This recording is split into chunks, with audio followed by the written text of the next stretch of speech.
আসসালামু আলাইকুম রহমতুল্লাহি ওয়া বারাকাতুহু। Welcome to my YouTube channel আহলান সাহলান। তো যারা হলো খামারি বা যারা গরু পালন করে তাদের জন্য খুবই গুরুত্বপূর্ণ বিষয় হলো এই ঘাসের জমিতে আগাছা দমন করা বা মারা, মানে এতে একটা কষ্টকর বিষয়। তো আমি 2 বছর থেকে চেষ্টা করছি যে কোনো ওষুধ দিয়ে কি মারা যায় নাকি কোনো প্রসেস করে। তো আমি আগে নিয়ে যেতাম, খুবই কষ্ট হতো, মানে প্রতি কাটার পরেই নেওয়া লিখতো। তারপরে দেখেন এটা আমার কাটার পর নিলে না, তারপরে দেখেন কী পরিমাণ ঘাস হয়েছে। এই যে দেখেন ঘাস, মানে এই ঘাসে যদি আমি বল দিই তাহলে এই ঘাসে সব বল পেয়ে যায়, এই ঘাসে কোনো বল পাই না। আর খুব অত্যন্ত বৃষ্টির কারণে এই সপ্তাহ ঘাস আমাদের একটু খারাপ হয়েছে। একটা বিষয় আমি হলো পরীক্ষামূলক একটা ওষুধ দিছিলাম, আর এটা হলো রিমুভ এক্সট্রা, তো রেডিকাল এই কোম্পানির। তো দিয়ে দেখছিলাম, হাতে দেখেন। তো ওষুধ দেওয়ার নিয়ম হলো শেষ দেওয়া 2 দিন পরে দেওয়া লাগবে।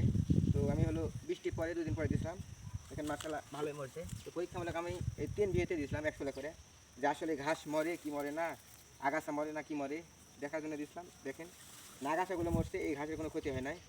তো একটা বিষয় আমি বলেছি বলে আপনারা যে ডাইরেক্ট নিয়ে যা ভিয়েতে দিবেন তা না, আপনারা একটা ওষুধ কোম্পানির সাথে কথা বলে, মানে যারা হলো ওষুধ দেয় কীটনাশক, তার সাথে পরামর্শ করে নিয়ে যা আগে টেস্ট করে দেখবেন বা পরীক্ষামূলক দেখবেন 100 লাখ 200 লাখ। কারণ বাংলাদেশে অনেক কোম্পানি আছে অনেক রকম, কারণ কোন ওষুধের কী ইফেক্ট করবে কী কাজ, বিভিন্ন রকম কাজ থাকতে পারে বিভিন্ন কোম্পানির ওষুধের। এই কারণে আমার পরামর্শ আপনি হলো আগে নিয়ে যা দেখবেন 100 লাখ বা 200 লাখ দিয়ে দেখবেন আসলে মরিচ্ছে কি মরিচ্ছে না। তো মরার পরে আপনি আবার প্রয়োগ করবেন। এখানে আমি পরীক্ষামূলক 3 ভিয়েতে দিয়েছিলাম, এই ভিয়েতে উপরে একটা উপরে একটা। তো 3 ভিয়েতে দিয়ে দেখছি যে হলো মরে নাকি। তো দেখছি মার্শাল্লাহ অনেক ভালোই মরছে। তো আশা করা যায় এবার থেকে আমাদের একটু কষ্ট কম করা লাগবে, কারণ হলো আগাছা দমন করার জন্য খুবই কষ্ট করে। একটু নিড়ানি কোপানিয়ার ভিতর কোপানো যায় না, আর খুবই গরম, ঘাসের ভিতর থাকা অনেক কষ্টকর বিষয়। তো এই খাপটা থেকে ওষুধ দিয়ে মারবো। তো দেখি আমি ওষুধ একটু নিয়ে এসে দিব, 1 কন্টেনার দিব, এইটুকু দিব। দেখেন কী পরিমাণ ঘাস হয়েছে, কারণ এই ঘাস নিয়ে আনা অসম্ভব। এই ঘাস নিয়ে যেতে আর বৃষ্টি হচ্ছে প্রতিনিয়ত, তো নিয়ে যেতেও পারছি না। তো এখন ওষুধ মিশিয়ে নিব। তো এই প্যাকেটে লেখা আছে হলো মানে 16 লিটার পানিতে এই হলো আপনার কয় মিলি, 100 মিলি ওষুধ সম্পূর্ণটা। তো আমি হলো আপনার হলো 4 লিটার মতো দিয়েছিলাম, 18-20 মিলি 15 মিলি থাকে দিয়ে দিয়ে দেখছিলাম পরীক্ষামূলক।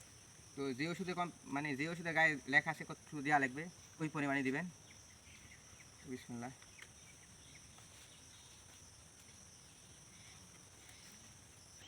আপনারা কখনো হলো ছোটো, যখন কাটার পরে ছোটো থাকে ওই অবস্থায় ওষুধ দেবেন না, মিনিমাম বড় হওয়া লাগবে, 2 ফিট থেকে 3 ফিট হওয়া লাগবে মিনিমাম। যেরকম আমাদের ওই পাশে দেখেন ছোটো আছে, ওই পাশে আমরা ওষুধ দিব না, তখন ওই পাশে এই সমান ঘাস হবে তখন কেন ওষুধ দিব।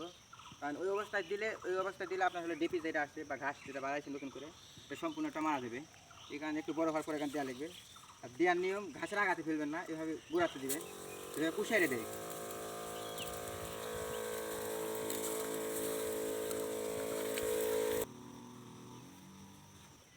আরেকটি বিষয় হলো আপনারা হলো এই ওষুধ দেওয়ার পরে মিনিমাম 25 থেকে 30 দিন ঘাস কাটা যাবে না ভিল থেকে, 25 থেকে 30 দিন পরে এখানে ঘাস কাটা লাগবে।